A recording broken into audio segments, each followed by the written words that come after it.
La sabiduría tiene que ver con el ser, con el tener y con otros muchos elementos que nos constituyen o nos destruyen. Los filósofos llevan siglos preocupados por la sabiduría. Ahora, ¿qué podemos decir hoy en una persona sabia? Para actuar de manera sabia no hace falta tener un cociente intelectual muy alto. En cambio, sí mostrar una cierta tendencia a la sensatez y a la bondad. Como bien decía Sócrates, la sabiduría parte del reconocimiento de la propia ignorancia y de la imposibilidad del conocimiento absoluto. Por otro lado, si nos preguntamos por esa competencia psicológica que nos permitiría responder mejor al mundo en crisis, incierto y cambiante, este sería el mejor ejemplo. Así, y aunque es cierto que la filosofía y la religión han sido las que se han aventurado por el terreno que exploramos hoy, ha ido poco a poco cambiando. En los últimos 20 años la psicología se ha interesado de manera particular en ella. ¿Cómo podemos actuar sabiamente? La sabiduría se define como la capacidad para tomar decisiones acertadas.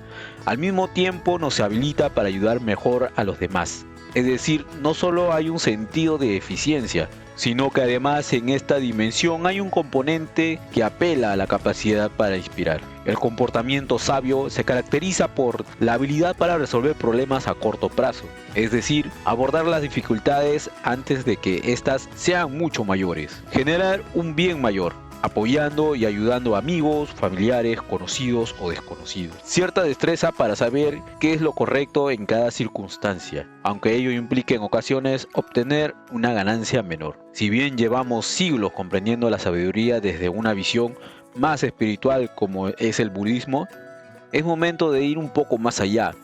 La psicología nos ofrece ahora claves concretas para aprender a actuar sabiamente. Aquí vamos a profundizar en unas de ellas. Por ejemplo, podemos regular las emociones para pensar mejor. Ninguno de nosotros tomaremos una buena decisión cuando estamos atenazados por la ira, la frustración o el enfado. Por ello, un primer ejercicio es atesorar una buena gestión y regulación emocional. Comprender cada sensación, sentimiento y emoción para situarla a nuestro favor y no en nuestra contra. Es la base de un comportamiento sabio. La calma y la serenidad. Para actuar sabiamente hay que desarrollar un temperamento relajado. Solo desde la calma se observa mejor la agitación del mundo y solo desde una mirada serena uno es capaz de comprender perspectivas y opiniones contrarias. Nada es tan decisivo que ser capaz de entender a los demás, que saber qué hay detrás de cada evento y circunstancia. Otra característica que tiene la sabiduría es la mentalidad exploratoria. Todo desafío tiene más de una salida. Por lo general, aquellos que actúan de manera sabia son amantes del conocimiento y disponen de una mente que adora aprender y explorar nuevas opciones.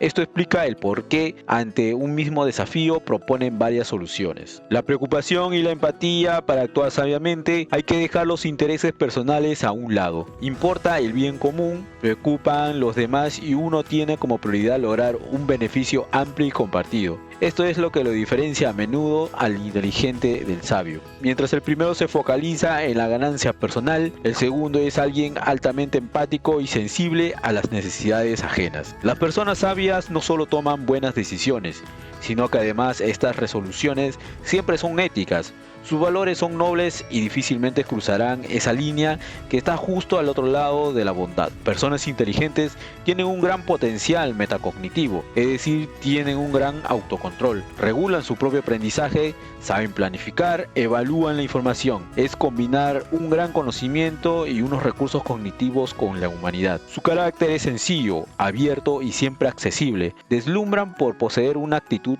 esperanzadora, muy resuelta e inspiradora, también fresco, capaz de despertar sonrisas por su ingenio y cercanía, que encandilan por su humildad conjugada con profundos conocimientos. La mente sabia no es producto del simple paso del tiempo, sino también de la autorreflexión, esa capacidad para valorar cada acontecimiento, para pensar en las propias acciones y decisiones tomadas, nos permite tomar a nuestra propia experiencia como maestra. Leyendo lo que sucede, los sabios no olvidan que los altibajos, los fracasos o las pérdidas forman parte del paisaje cotidiano, al igual que los éxitos o las ganancias. Es el propio devenir, son los acontecimientos propios de la existencia y también de los eventos que precisamente nos permite acumular conocimiento. En esencia, atesorar sabiduría requiere desarrollar una conciencia más profunda profunda, sensible y bondadosa sobre los que nos rodea. Intentémoslos poner en prácticas estas claves.